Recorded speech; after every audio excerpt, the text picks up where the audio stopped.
Yung magkasakit ka, disaster na yon. Pag bigla pa, wala kang paghahanda, at may kasama pang paghihirap dahil wala kang pera, lalo namang mahirap. Another disaster is grave fall. Yung may mga pagkakadapa, pagbagsak ang tao from failure, disgrace, and disempowerment.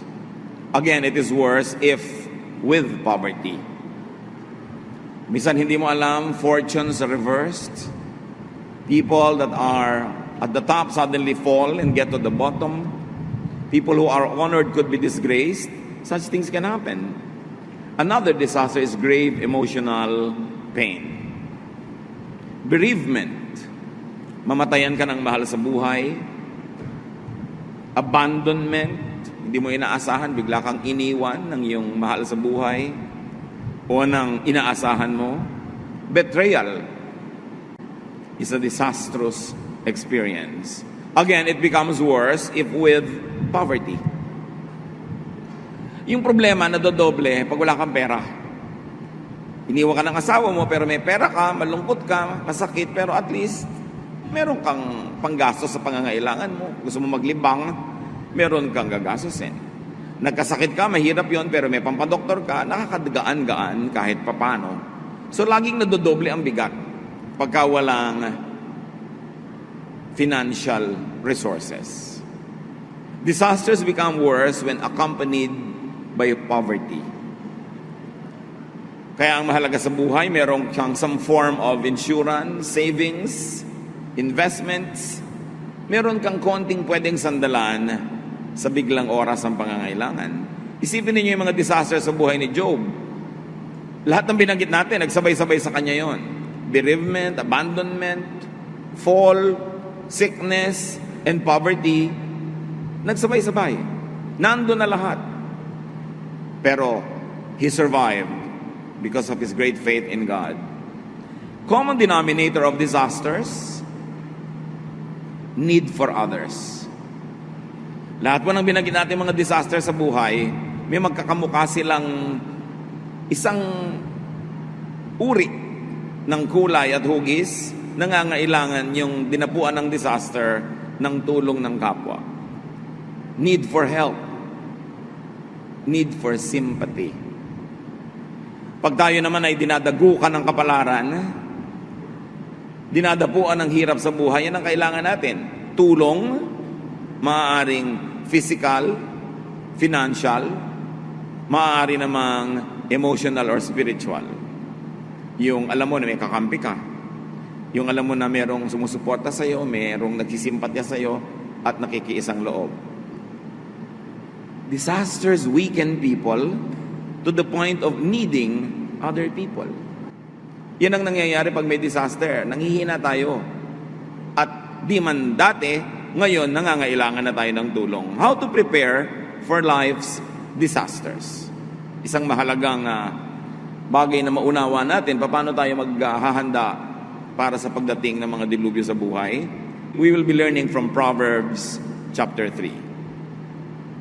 And now verses 1 to 2. My child, remember my teachings and instructions and obey them completely. They will help you live a long and prosperous life. So immediately here, we are presented with one way to prepare for life, and it's to obey God's teachings and instructions.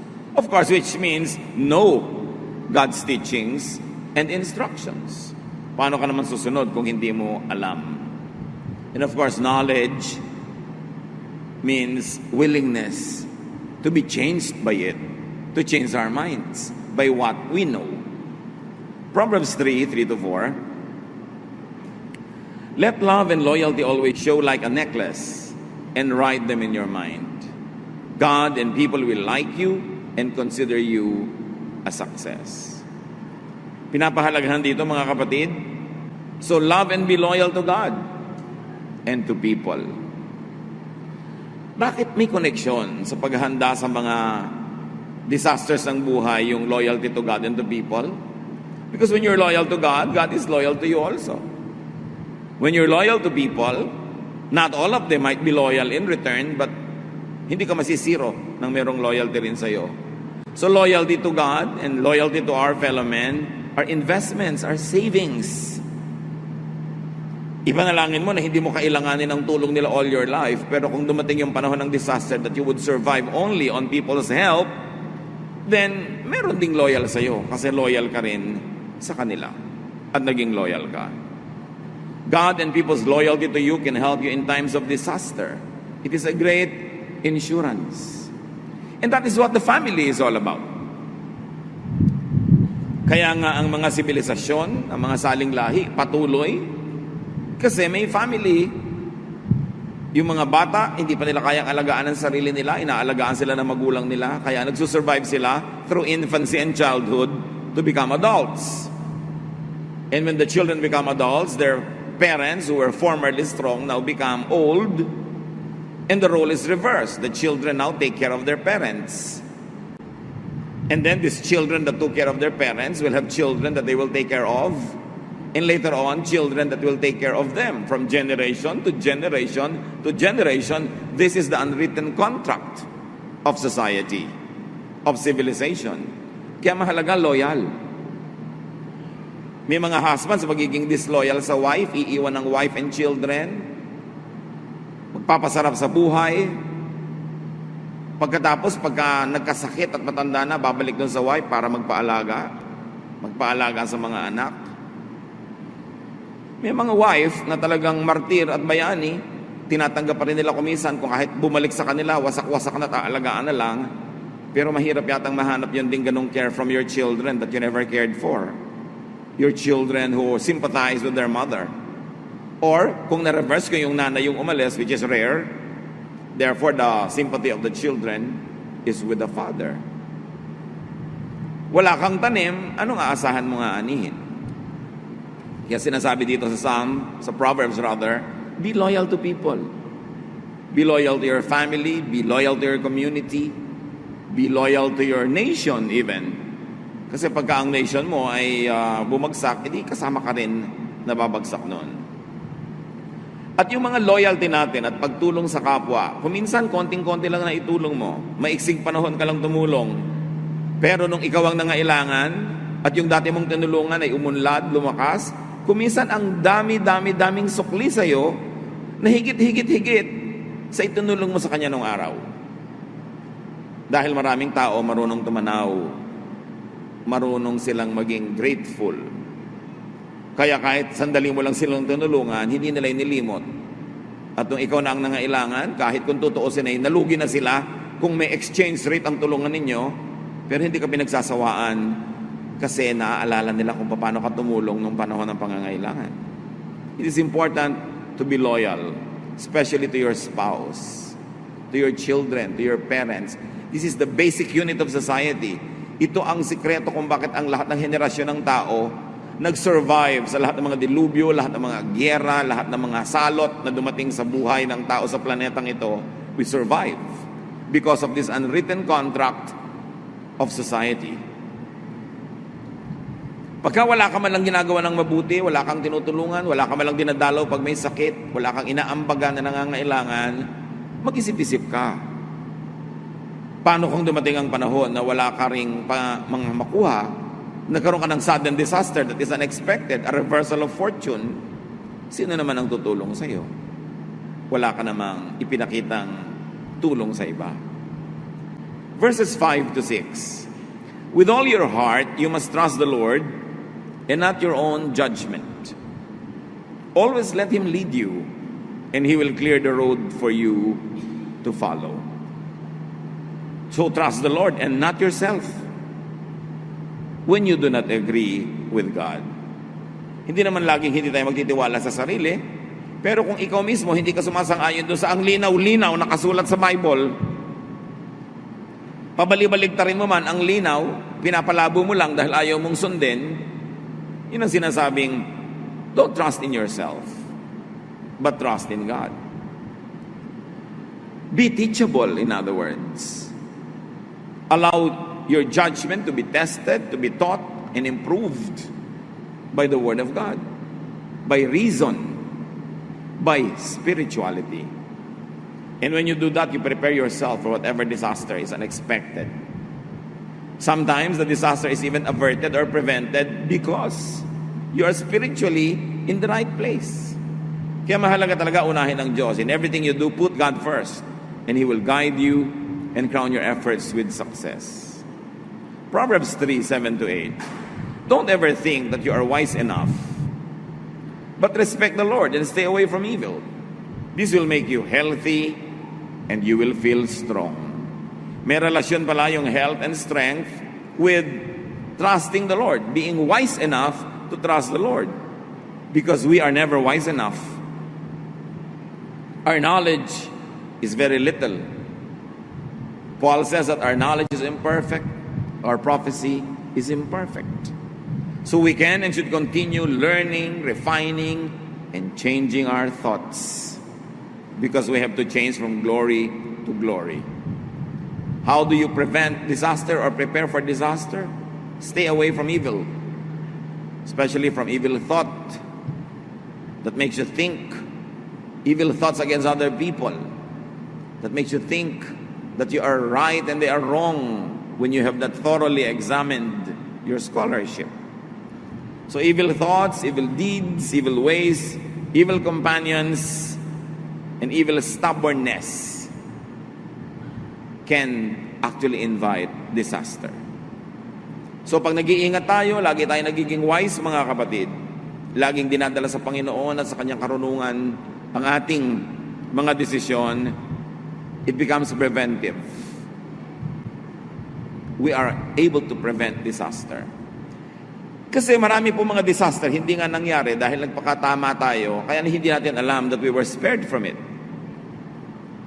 That's why every day we must be thankful for the troubles that we never experience, because otherwise we could experience them. Kaya nagpapasalamat din tayo sa Panginoon doon sa mga hindi natin nararanas. Dahil salamat, hindi natin nakikita kung paano niya tayo iniligtas. Lagi na lang sa mga nakaambang mga panganib sa ating buhay. Proverbs 3:9-10, honor the Lord by giving Him your money and the first part of all your crops. Then you will have more grain and grapes than you will ever need. How do you prepare for disaster? How do you prevent disaster? Especially poverty. Give offerings to the Lord. The verses are unapologetic. While God may not need man's offerings, man needs to make offerings, because he is designed by God to define his position in relationship to God by always making offerings. Yan po yung relasyon ng mga subject to their monarchs, ng mga citizens to their kings. They were always giving taxes, they were always offering services, they were always offering this and that to the monarch. At yun yung pattern na makikita natin doon sa pagbibigay natin lagi sa Diyos, because we recognize that He is the monarch, He is the king, so we give offerings. God doesn't actually need our offerings, but we have a need to make such offerings to continue to affirm our citizenship, our belongingness to God. And the verses are clear. Man's prosperity is premised by God on man's giving. Ang Diyos mismo ang nagpasya. You will be prosperous if you make your offerings. Mysteriously, this is an ever-present teaching and instruction everywhere in the Bible.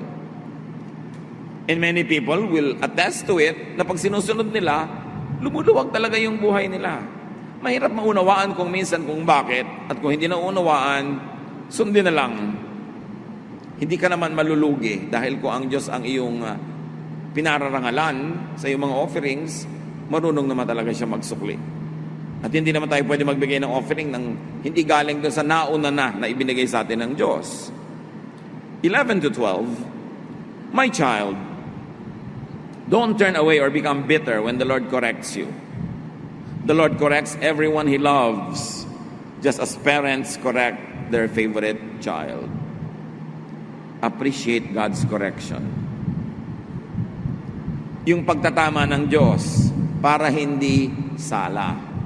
Yung word na sala, pinagmula ng kasalanan, na sa Southern Tagalog, sala means mintis. You miss the point. May binato ka, hindi mo tinamaan, sala. You miss the point. So yung kasalanan is not always naman yung napaka-evil mo dahil may kasalanan ka. Nagkasala ka lang, ibig sabihin, you missed the point. You did not reach the standard. You were not able to get to where you are expected to go. So kailangan, willing tayo lagi magpatama. Parang istasyon ng radyo kumisan lumilihis, itatama mo para ma-fine tune. Mga calibrations of machines, itinatama mo. Kailangan lagi tayo nagpapatama sa Panginoon. Nilikha tayo ng Panginoon kasabay ng planeta, kasabay ng nature, kasabay ng kanyang mga laws of nature. Dapat tuned in tayo sa kanyang laws. Moral laws, natural laws, para kasama tayo sa agos, kasama tayo sa daloy, hindi tayo kasalungat, hindi tayo pagod na pagod, dahil kasama lang tayo sa umaandar na buhay na idinisenyo ng Panginoon. 13 to 15, God blesses everyone who has wisdom and common sense. Wisdom is worth more than silver. It makes you much richer than gold. Wisdom is more valuable than precious jewels. Nothing you want compares with her. So you want to avoid disaster? You want to be ready for disaster? Get, develop, and keep wisdom. Seek wise people for companionship.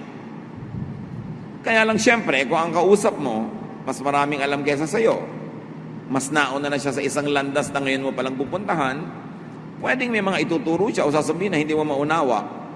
At kumisan dahil limited ang iyong pangunawa, pwede ka pang mag-isip na siya yung mali. Pwede ka pa magalit sa kanya.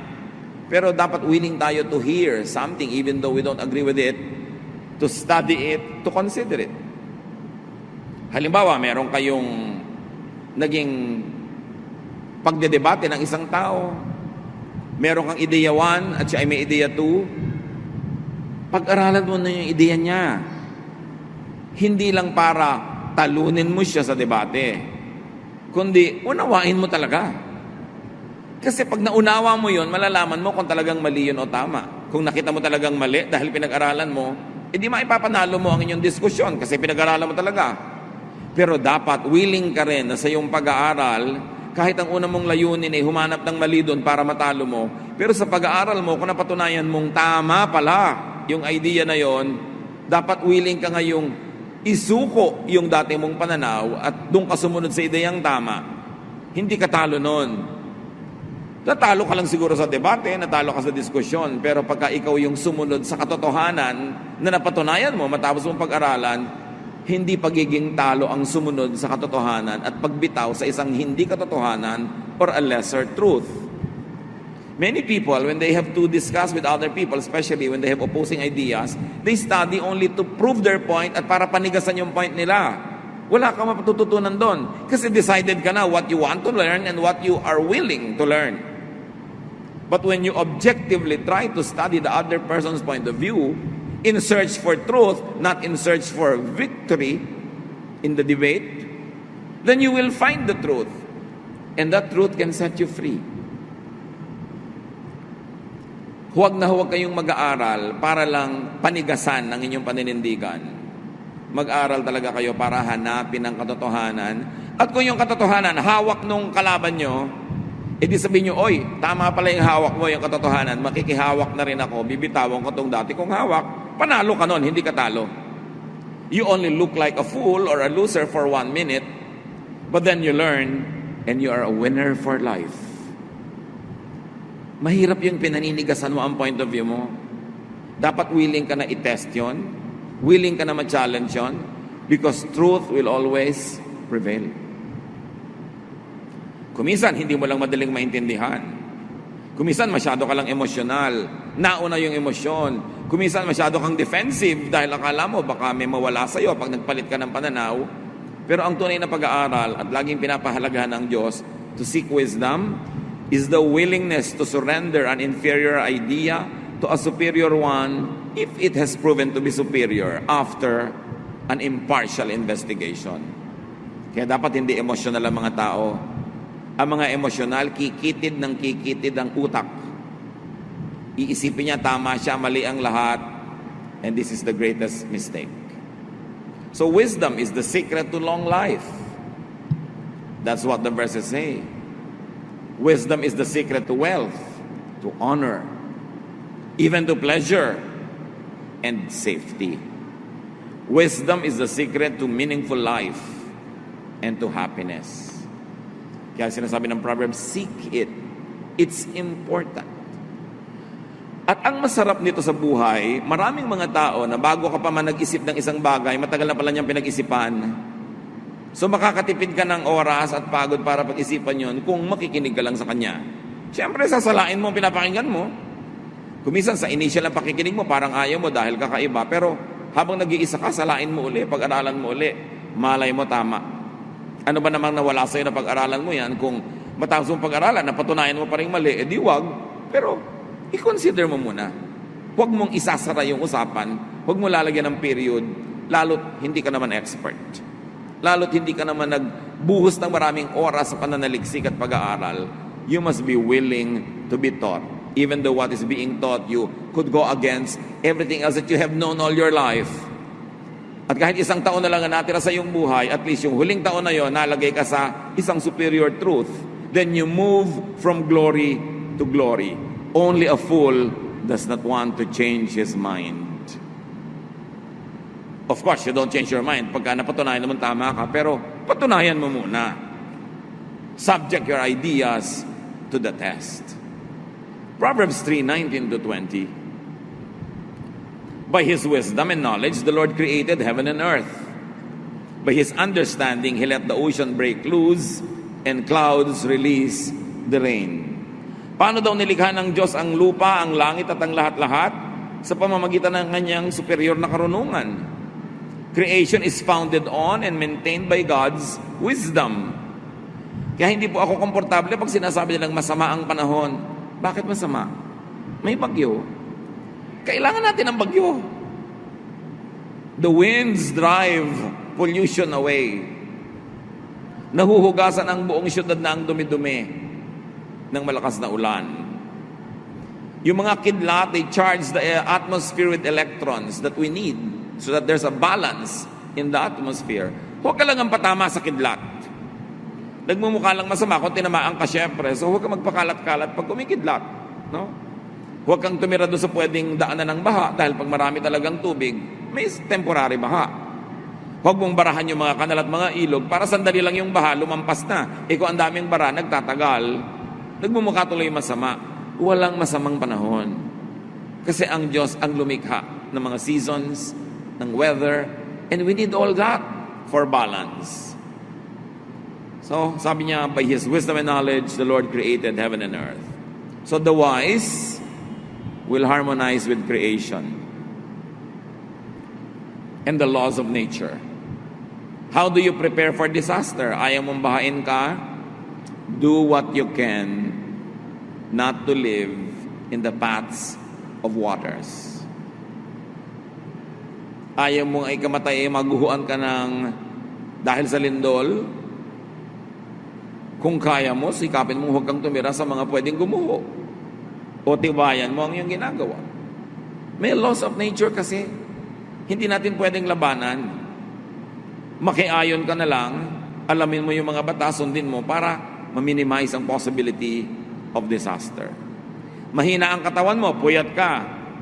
Kaya ka nga pinapaantok ng Diyos Pagka mahina ang katawan mo, yung pagod na pagod ka, kasi para magpahinga ka, huwag ka umalis ng bahay.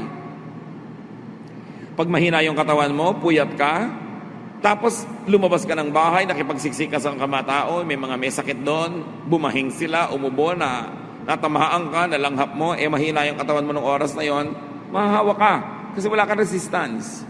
Dapat tayong nakikinig sa katawan natin. Yung mga iba, pagod na pagod, antok na antok, anong gagawin? Iinom sila ng mga artificial drink na ang dami-daming asukal para magising. Kaya ka pinapaantok ng Diyos para ka matulog.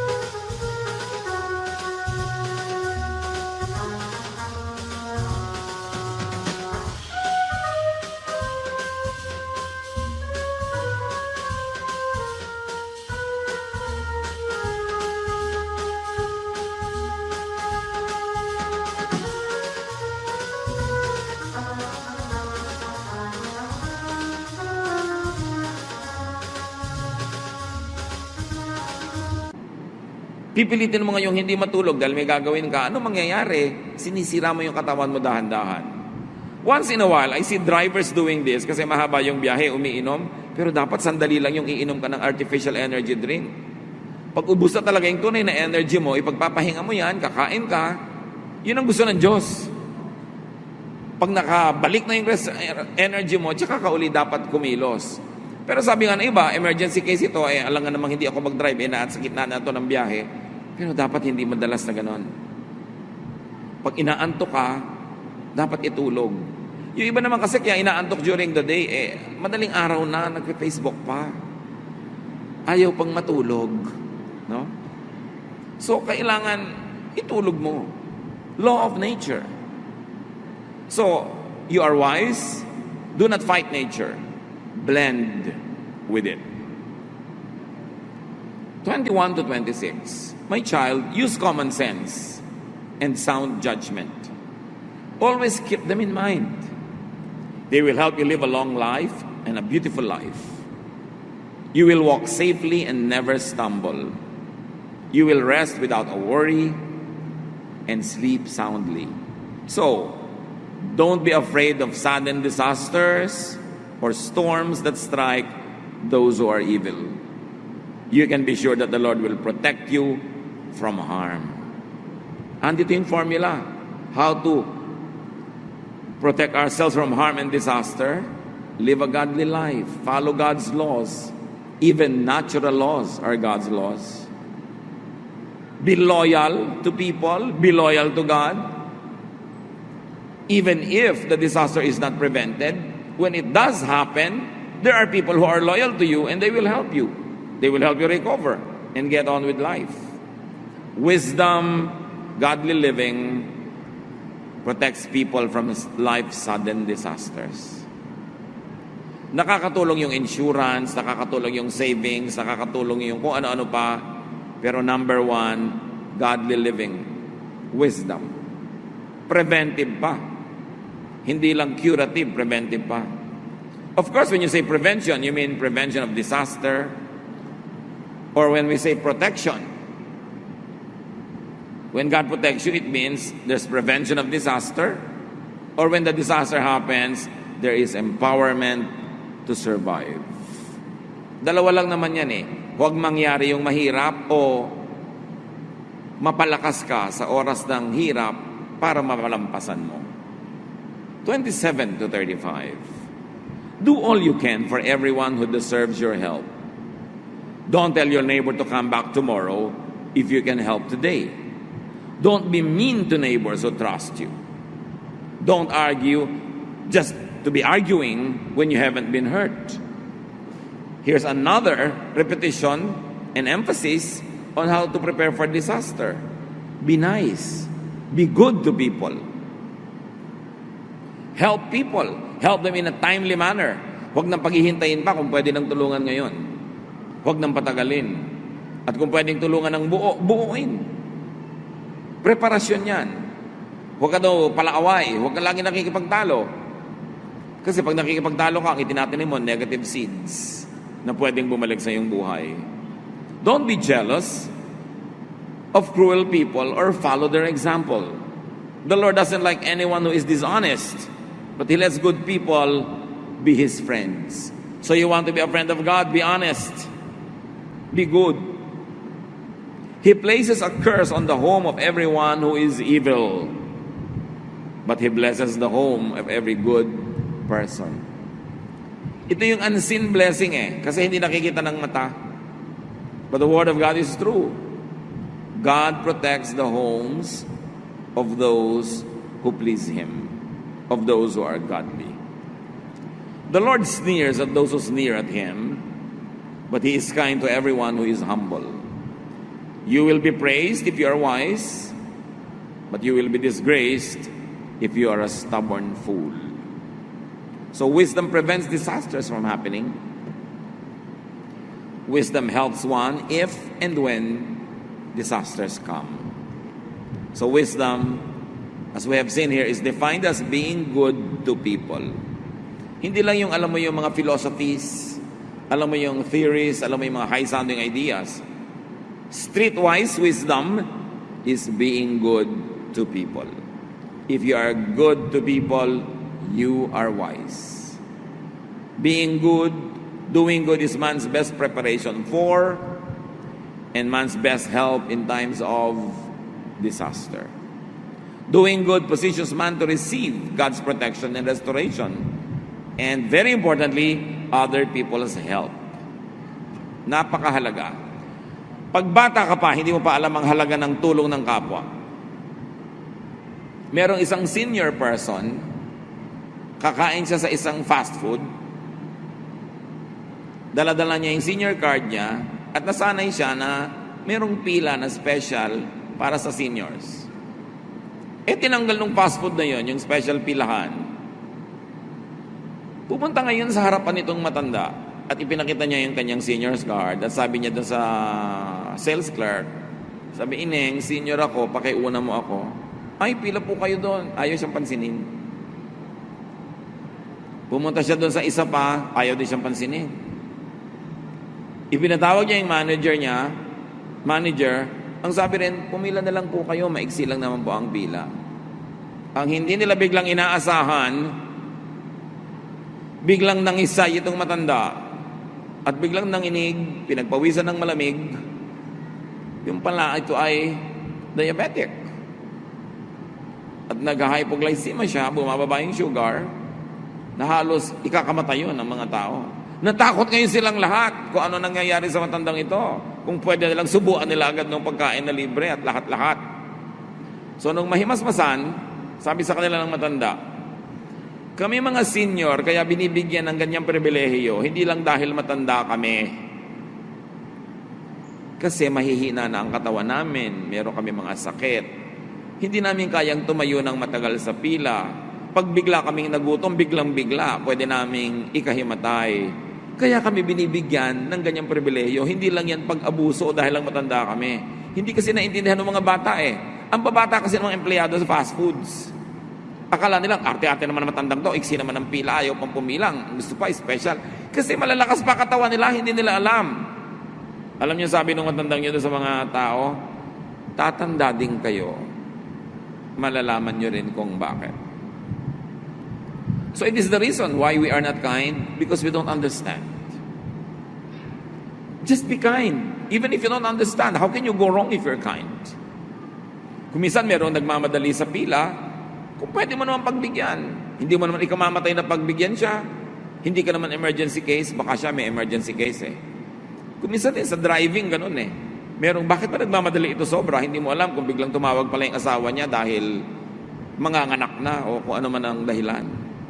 People have reasons, and seldom that we understand their reasons. That's why it's just good to be kind. How do you prepare for life's disasters? Ang mga bata kasi, ganun talaga. It's one of the definition ng bata. Hindi niya alam na may mga disaster pala ang buhay. Hindi niya alam na pwede palang mangyari yung lumabo ang iyong mata, pwede palang humina ang iyong tuhod, humina ang iyong resistensya. Kaya, humisan, hindi sensitive. How do you prepare? Be wise. Know what happens in people's lives so that you could prevent the mistakes that happen in theirs.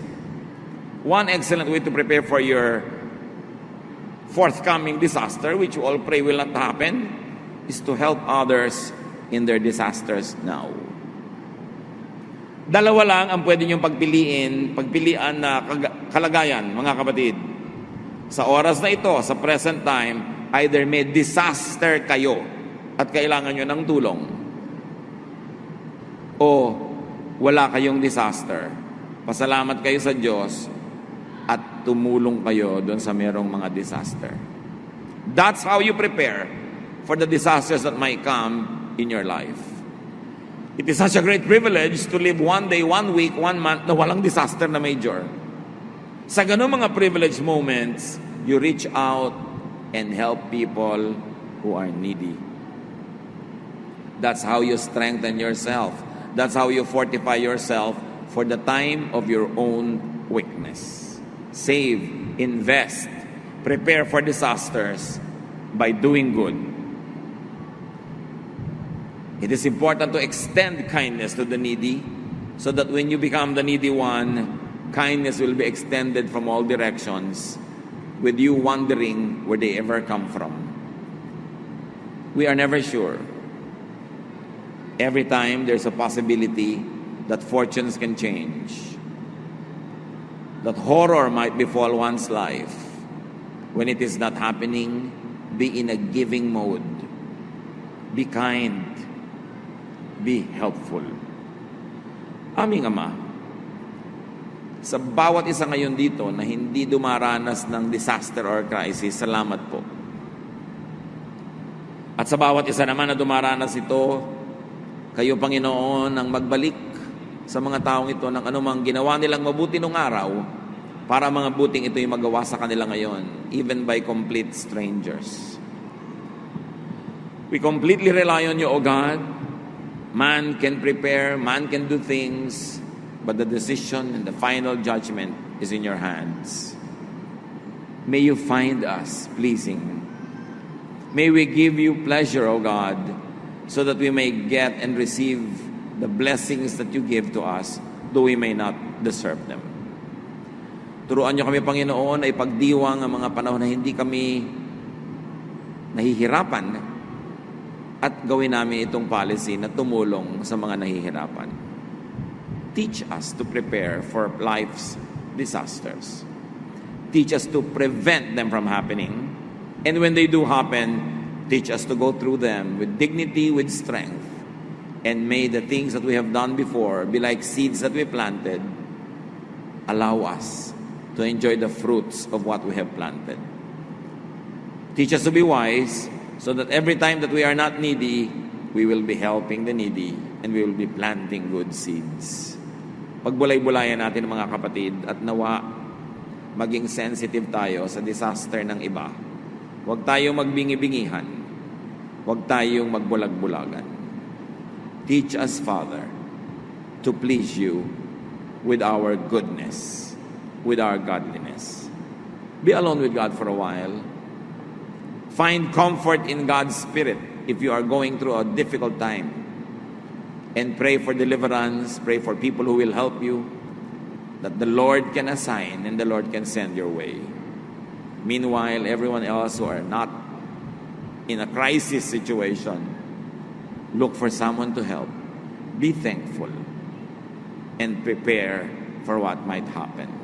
Dear Lord, in silence, continue to teach us.